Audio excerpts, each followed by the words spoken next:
It worked. Apparently, the third or fourth time is a charm. I'm not sure what's going on with the technology and the building, but sometimes it works, sometimes it doesn't. I apologize for the delay. Let's see if it's on. Yeah, there we go. That's great. All right.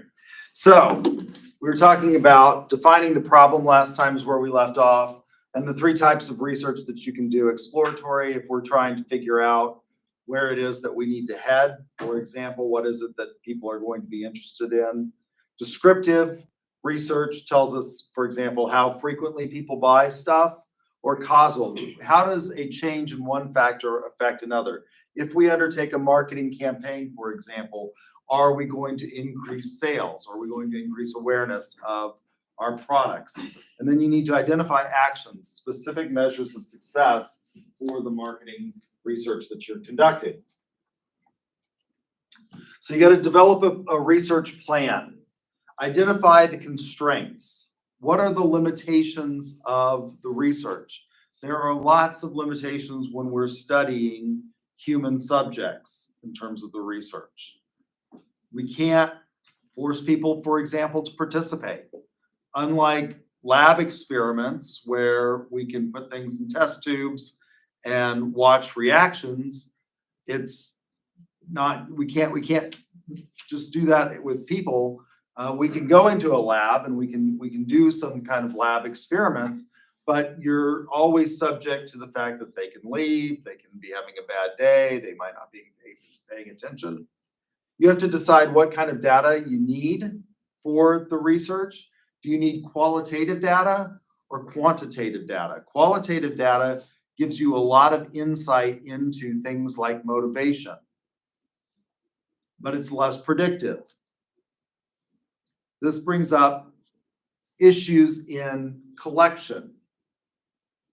How do we define the subject group that we're going to study? What is the universe?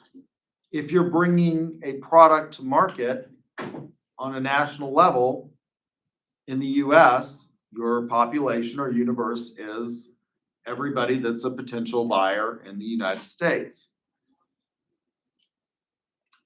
Then we have to think about sampling issues.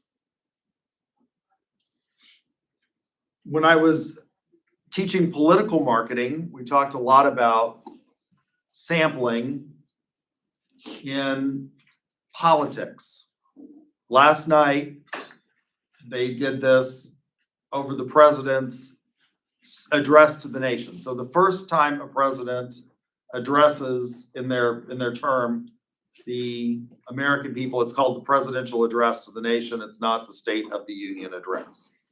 Because in theory, he hasn't had time to develop a policy program that we can reflect upon and discuss the State of the Union. So he's going to lay out his ideas. And modern polling engages in whether or not that address to the nation is fundamentally a marketing speech. Did anybody watch the president's speech last night? You can watch it. You can get it, archived on various sources. YouTube has it. That is fundamentally a marketing speech.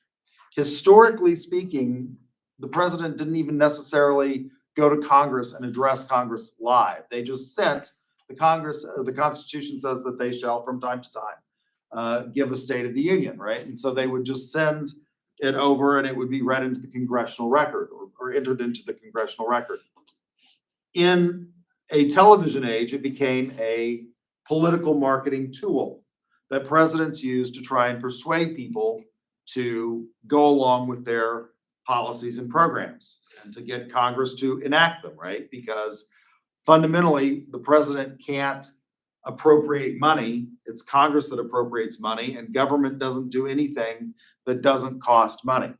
So this is his opportunity to sell his program to Congress and the American people, right? And as part of that, they're going to conduct polling.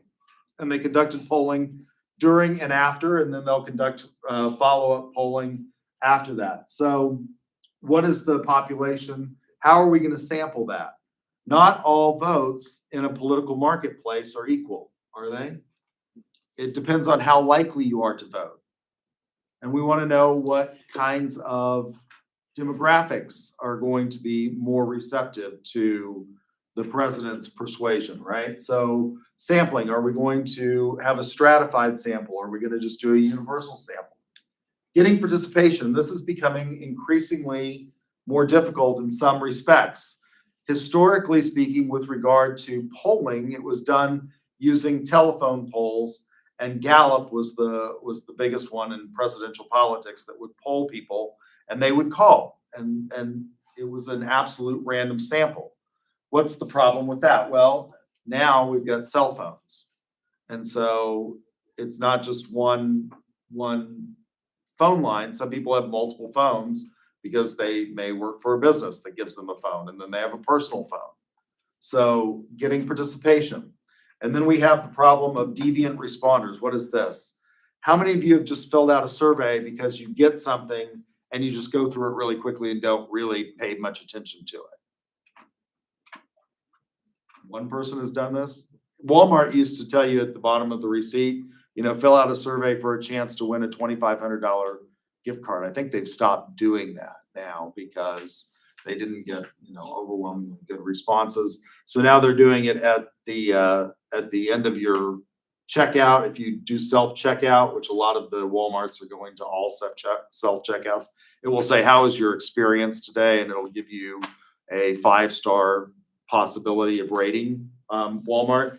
But you take these surveys and you just are trying to get them through them as quickly as you can. And so maybe you're not really paying attention, and that's a type of deviant responder. And then there's people that just, will respond in ways that are antithetical to their actual feelings just to maybe skew results of the survey. So how do you deal with that? So collecting the data. Secondary data is data that's already been collected in some form or fashion. There's lots of data that can be provided, for example, by the United States Census Bureau that is useful to businesses in terms of things like, the median home income in an area, the population of an area. And then there's primary, which is collected for a specific project.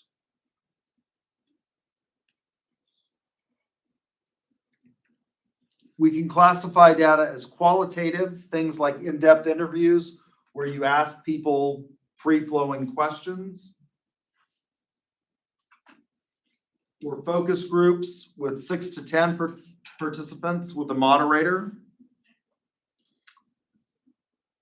Or you can do consumer ethnography. This is where you actually watch how people go in. You go in and study how the consumer actually uses the product. One of the examples that I remember reading about in my doctoral program was dryer sheets. Almost everybody uses these to take out static electricity, particularly in dry climates.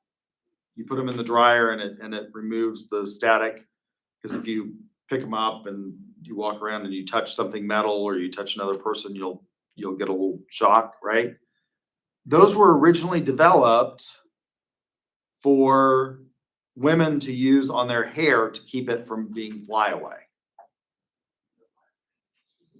And consumers were using it in the dryer to prevent static cling. So looking at how they actually use the product, going in and studying how the consumer in their natural environment is interacting with and using a product. Quantitative is empirical, and the advantage there is it allows for statistical modeling. Qualitative allows us to gather a lot of information and get ideas, but it doesn't allow us necessarily to predict or extrapolate to large collections of units. So oftentimes we start with qualitative and then we use quantitative to predict, for example, sales forecasts and things like that of products. After we collect the data, we have to develop our findings. You have to use the appropriate methods in analyzing the data. Things like statistical modeling using ANOVA. You see ANOVA used a lot in things like medical research, where you divide groups of people into placebo and experimental, or control and experimental, right? And finally, you got to present the findings in a way that's understandable. And we now use marketing dashboards to present these to decision makers. And one of the things that we want to do is we want to avoid making it overly complex. So we should use the rule of parsimony. Be direct and to the point. It shouldn't be a mystery novel to figure this out.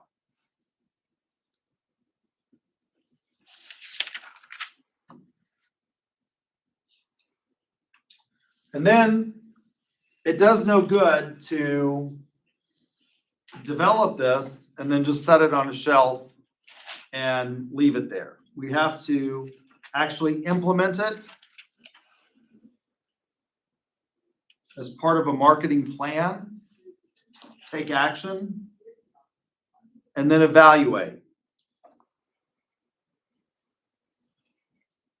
Now, lots of businesses don't do this. Why? Well, it's expensive. It costs money to do marketing research. And so a lot of businesses are constrained in their ability to actually do this, but large corporations, of course, do engage in market research. Now, whether or not they actually take action based on that, I've seen some very large companies ignore marketing research findings and to their own peril.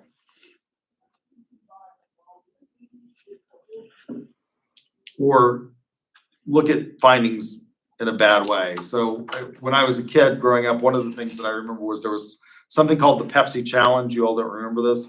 They did blind taste tests of consumers all over the country where Pepsi would give you a sip of Coke or a sip of Pepsi and see which you preferred. And there's been a lot written about, and overwhelmingly they said that people preferred Pepsi to Coke. And there's been a lot written about that challenge. It was true that in small doses, people preferred Pepsi to Coke, but all they were giving you was 1 ounce. And Pepsi is sweeter than Coke. And for 1 ounce, people actually prefer Pepsi to Coke, that sweetness. But over, like a 12-ounce can, it becomes less clear as to whether or not the preference is for Coke or Pepsi. Coke launched a product called New Coke, I think somewhat as a result. It's debatable as to why they did this, but it came out at about the same time that the challenge was going on. And it was a remarkable failure. New Coke was really, really, really sweet. And people just didn't like it. And they didn't adopt it the way they had the original Coca-Cola product.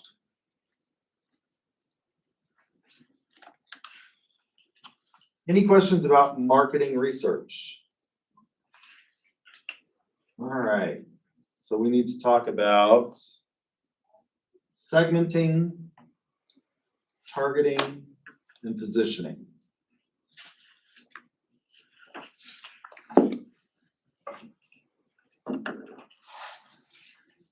So again, if we went back in time, and I talked about this at the beginning of the semester, the marketing theory portion of the class, and we developed various theories of marketing and marketing philosophies. The oldest is the production philosophy, which is if you build it, they will come. Goods were scarce, people needed things, and so they were willing to settle for something that was less than ideal. But in a post-industrial world where we have lots of where we have lots of choices, everything is differentiated. In fact, I went to a competition several years ago, and they had a speaker at the award ceremony. The keynote speaker for the award ceremony was a marketer, a professional marketer, not an academic, who said that differentiation was the most important word in marketing today. And I think that may be true. So why is it that we need to differentiate products and everything is differentiated now? If you think about it, there are all kinds of ways that we separate goods. Think about something as basic as milk. Again, going back to the 1970s when I was a little kid, there was basically kind of two types of milk when you went to the grocery store. There was whole milk and there was skim milk, which they had taken. And then there was this sort of third category that was this god awful product called powdered milk, which was dehydrated milk that you put water. And it was made, I think, as I recall, for wartime efforts so that you could get product, because obviously gallons of milk are heavy, and if you could dehydrate it, you could get it to, I think, troops on the front line. And so it was a really awful product. But there was, basically in the refrigerated section of the grocery store, there was two types of milk, whole milk and skim milk. Now there are a variety of milks. There's whole milk, 2% milk, skim milk, chocolate milk, strawberry milk, almond milk, soy milk, things that are not really milk, right? Almond milk and soy milk and what else do they have? Almond, soy, cashew milk. Yeah, I mean, all of these they're not really milk, right? But we call them milk. They're in the freezer section. So it's highly differentiated today. Why is that? Well, because we have lots of different segments now. Again, if you went back in time, people, just needed basic stuff. But now that we have a post-industrial economy, we want different things, right? And so a market segment is an aggregation of consumers that have common needs and will respond similarly to market action. So as I look around the class today and here, it's a diverse group. When I first started teaching at UCO, the student body population was pretty homogeneous. It was largely students from a very specific geographic area of Oklahoma. It was largely first generation college students. We had a lot of older students. The average age of our freshmen was 29 at the time that I first started teaching. And so it was people that were going back to school. And there were a lot of people. It was a fairly, stable, homogeneous group. That has increased the diversity in our student body population has increased dramatically over the course of the years that I've taught here.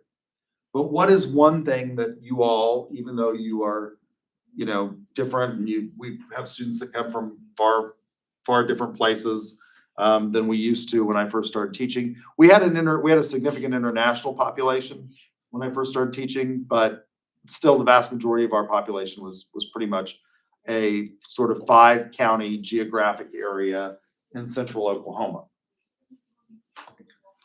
But in spite of the fact that we have this like wide variety of individuals in here in terms of ages and different things, what's one thing that you all need in common in this classroom? Well, you all had to purchase a textbook for this class.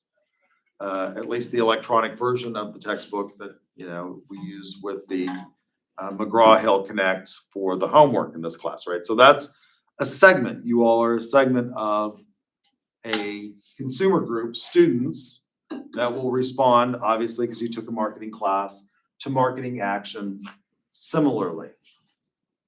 So market segments are homogeneous groups of prospective buyers that result from the segmentation process.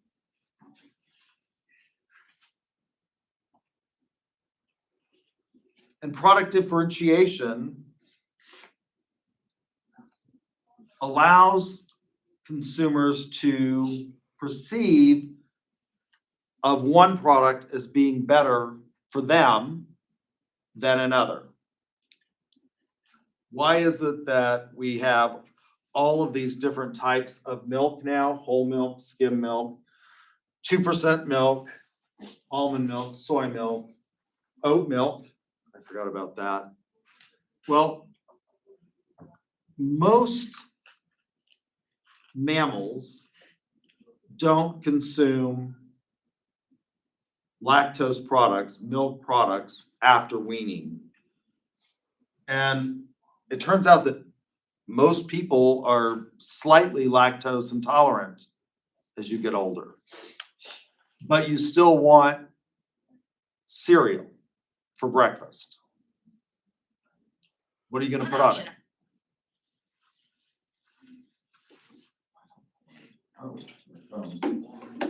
Just almond milk.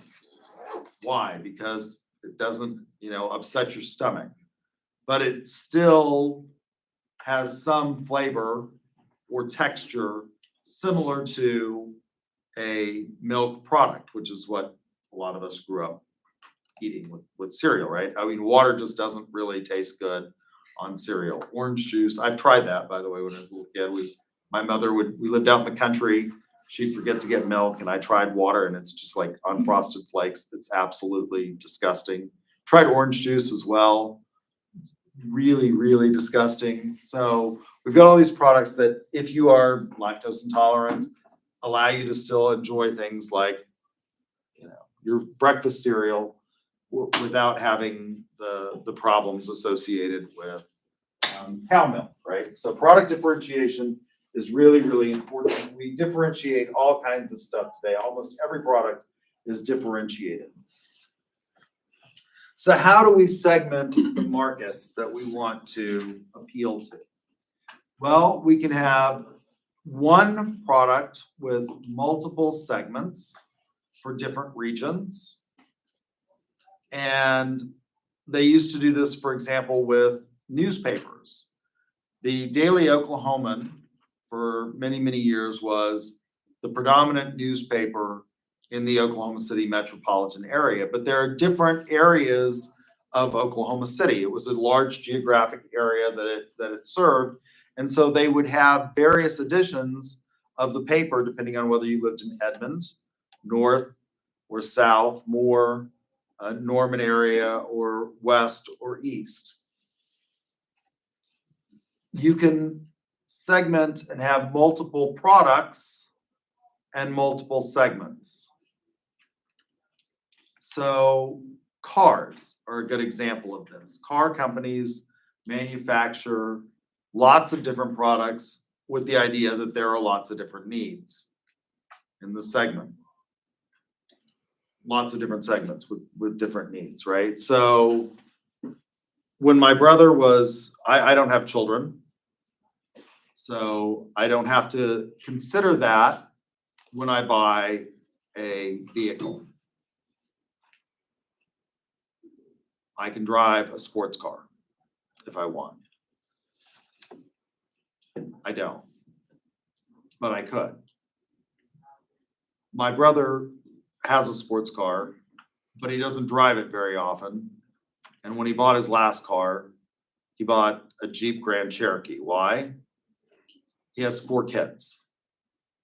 So with 2 adults and 4 kids, you got to have a vehicle if you're all going to go someplace that will fit that number of people. What will fit that number of people? Well, a crossover or SUV type of vehicle will fit that. If you have to haul things, you need a truck as opposed to a car. If you're engaged in landscaping or anything like that, you need something other than a car. So multiple products and multiple segments. Or you can engage in mass customization. M&M's does this. Now, when I was a kid growing up, again, M&M's were the same thing. And I remember they took the red M&M out because of like red dye number 21. I don't remember the actual number, but it was apparently had problems with toxicity or cancer causing agents. And so they took the red M&Ms out. They came out with a new dye and they brought the red M&Ms back. But M&Ms were this chocolate covered candy, and their slogan was melts in your mouth, not in your hands, forever and ever and ever. And trust me, if you have sweaty little hands like I do, I sweat a lot for some reason, they'll melt in your hands. If you hold them in your hand long enough, they'll melt in your hand. But that was their slogan, melts in your mouth, not in your hands. And so they had these candies. They were in a cellophane wrapper, and they were, so many ounces, and you bought them at the gas station or the grocery store, and that's what M&Ms were. Well, now you can totally customize your M&Ms.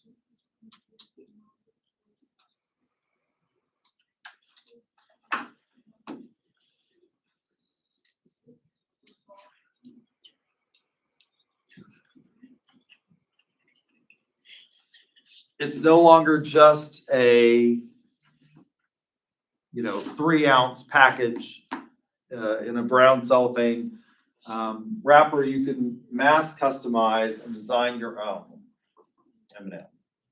So you can pick your colors. After you pick colors,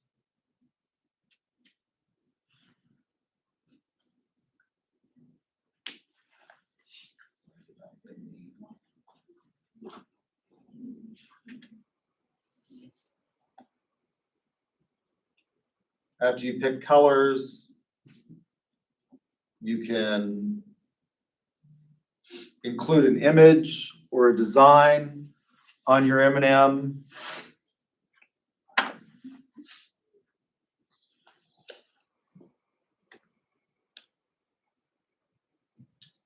You can upload an image, and then you can choose what kinds of packaging you want the M&Ms to come in.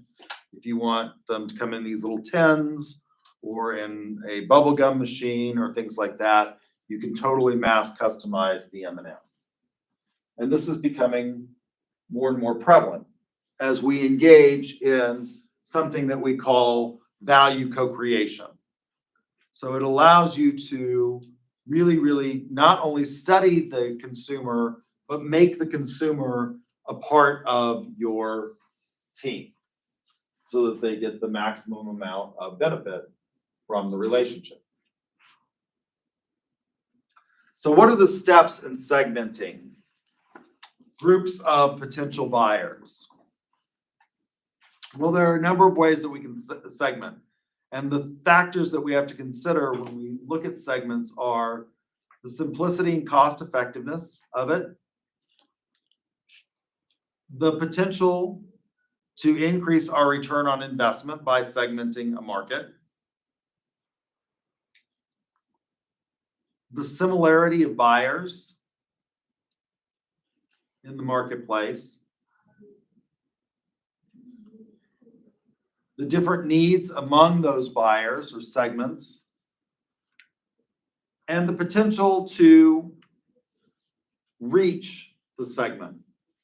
We can have people that have similar needs, but if we can't really reach them or it's not financially viable, there's not really a point in segmenting.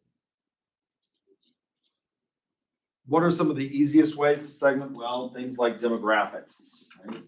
But not necessarily the most effective. So ways that we can segment it based on geographic types of needs. In Oklahoma, if you go to a Yamaha dealer, you're likely to find lots of personal watercraft. Yamaha's personal watercraft is called a Wave Runner, and they sell a lot of them in Oklahoma because we have a lot of lakes. Wasn't always the case. Almost all of the lakes in Oklahoma are man-made, but we're not a desert, and so we were able to dam up a lot of water and create lakes like Lake Texoma, Lake Eufaula, Lake Thunderbird, and personal watercraft are highly popular in places like Oklahoma and Texas and Arkansas and Louisiana. When I went to get my PhD, I got it at New Mexico State University, which is down on the border with Mexico. It's a desert.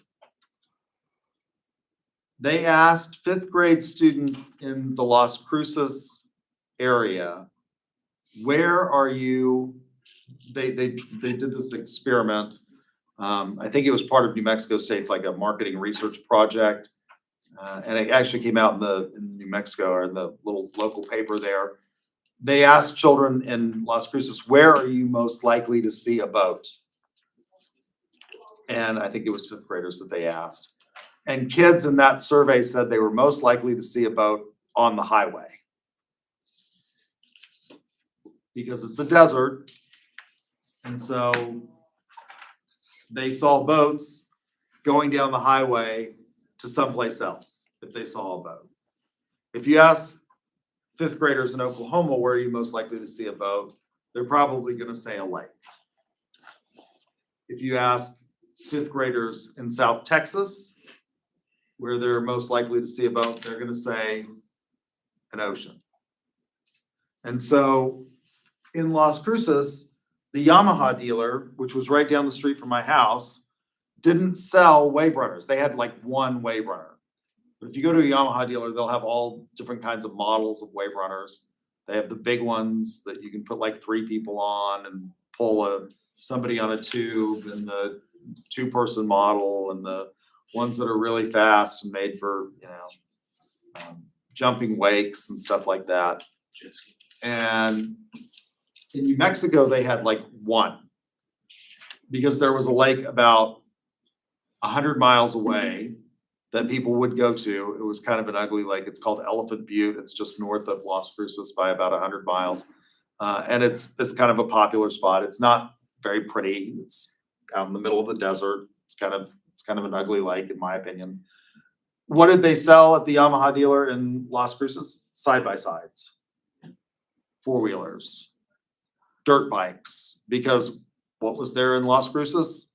A whole lot of desert with sand dunes that you could, go ride a motorcycle and do all kinds of stuff, like jumping, the sand dunes in white sands or whatever. So you can segment by geographic, demographics, ethnicity, age, gender, income. There are things that, are only going to be used, products that are primarily going to be used or only used by a specific gender, or as you age. There are products that are going to be targeted for you. These are very basic ways of doing it.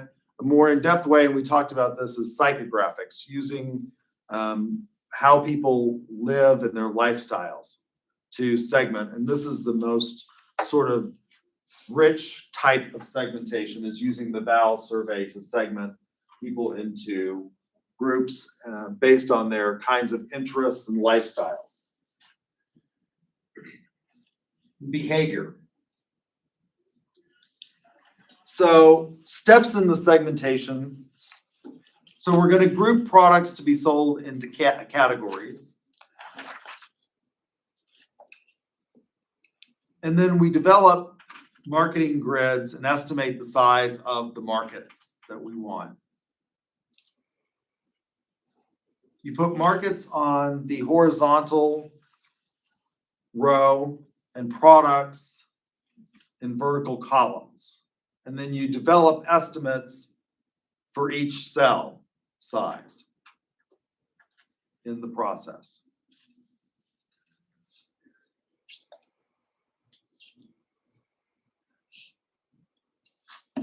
Once we have broken the market down into segments, people that will respond similarly, we have to select the segments that we want to go after. And this is called targeting. And you're gonna base this on factors like market size. Now, just because a market is small doesn't mean that you don't necessarily want to target it. Exclusive products, for example, are targeted to very small markets. Rolex does not want to sell a watch to everybody. They are an exclusive watch. There are very limited numbers of Rolex dealerships that are given out because they want to maintain exclusivity. But they sell really expensive watches, right? Timex, on the other hand, wants to sell a watch to everybody. What is the expected growth in the market? And is that growth stable?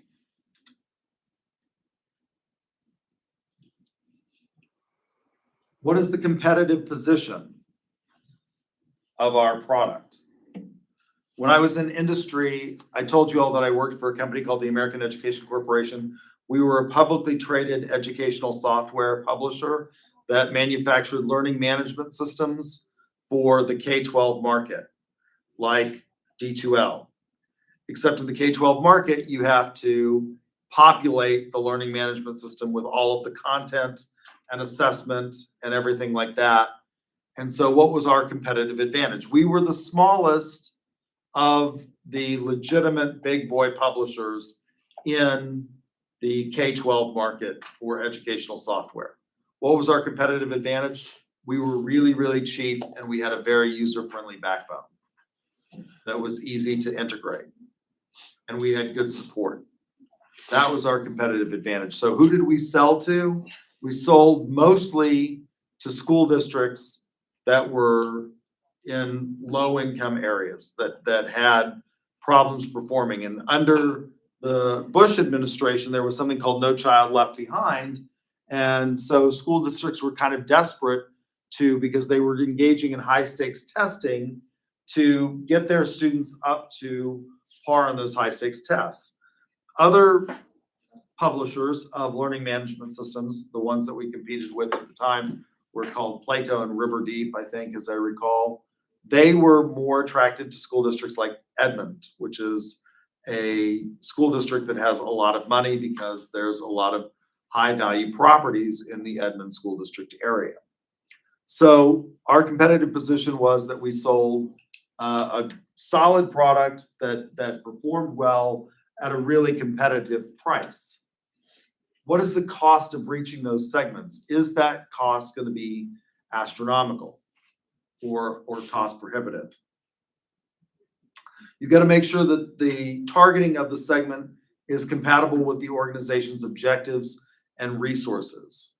So again, if we take the Rolex example, Rolex doesn't generally go into areas that don't have high income producers because it's incompatible with the objectives and the resources. And then using the marketing mix and taking marketing action in the targeting of the segments. Once we've decided that we're going to target a segment, we have to position the product. How do we do that? Positioning the product is making the product fit in the minds of the consumer. So it's the place that the product occupies in the consumer's perception, and perception is reality. Once you position your product, it can be very difficult to reposition the product or to try and change the minds of consumers. I've talked about McDonald's in here, and what is it that McDonald's does and does well, well, they're consistent.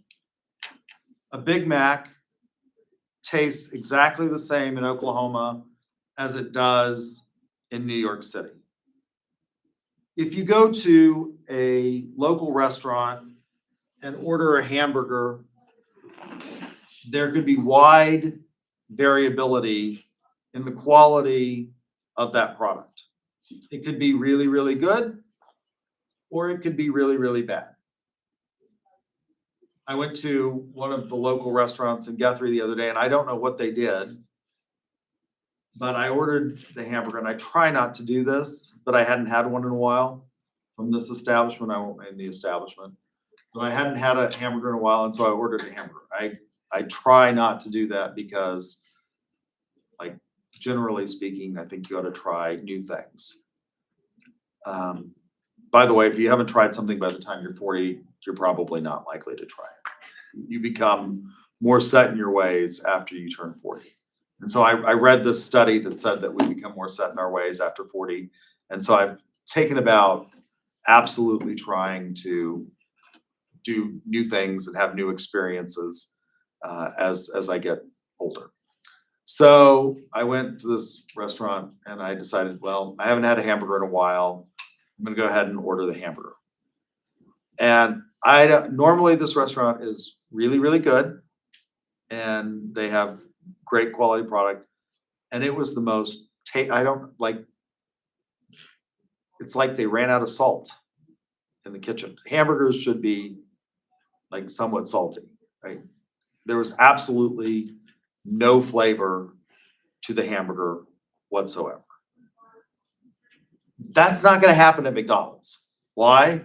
Because the hamburger patty comes pre-seasoned, and the way they make it is the same. It's the same quality. I mean, they have a very strict quality control over their product at McDonald's. And so a Big Mac is going to be 2 all beef patties, special sauce, lettuce, cheese, pickles, onions on a sesame seed bun, no matter where you go. And the product is going to be exactly the same and very consistent. So McDonald's has been known for consistency. Until recently, they were fast. I'm kind of amazed at how they're not very fast anymore. In spite of the fact that they have all this technology like the app to allow you to order ahead and pick up, but they were consistent, fast, and cheap. That was the 3 things that McDonald's was sort of known for. And so if you were traveling across country, and they had good restrooms, right? If you're going across country and you got to go pee, you got little kids, McDonald's are generally like clean places to go, and so they're popular with people that are traveling. Not known for being, terribly innovative or different in their product lines. And McDonald's for years and years and years had all of these playgrounds also associated. So they appealed to families that had little kids, that they could get a Happy Meal and they could play on the playground, and that gives parents something to do. They started losing out in one of their biggest market segments, which was the breakfast food market, to Starbucks. And if you notice, we went from McDonald's that were these kind of big boxy stores with these really odd shaped roofs on them and playgrounds out front, to McDonald's now look like Starbucks. Why? Because McDonald's started losing market share to Starbucks. And as a result, they've tried to reposition themselves in the market. And so they have something called, they came out with, I think it's been about 10 or 15 years now, something called the McCafe, which is an attempt to try and capture or recapture that market that they lost in the breakfast area to Starbucks. I don't know how successful. Once you've positioned yourself in the mind of the consumer as cheap, consistent, and fast, it's really hard to unposition yourself as being something else, being more like Starbucks. they've tried, and if you look at the McDonald's restaurants of today, they look far more like Starbucks, and they have all these different things that you can get. You can get a iced coffee with vanilla and soy milk or whatever. But it's really, really hard to do once you've established yourself in the mind of the consumer. Any questions about market research or segmenting, targeting, and positioning? All right, so again, next week will be the second exam, similar to the first. So if you have questions between now and then, feel free to text me or email me. Texting is the fastest way to get in touch with me. So if you have questions, just let me know. I'm happy to help and respond. And I will see you guys after next week.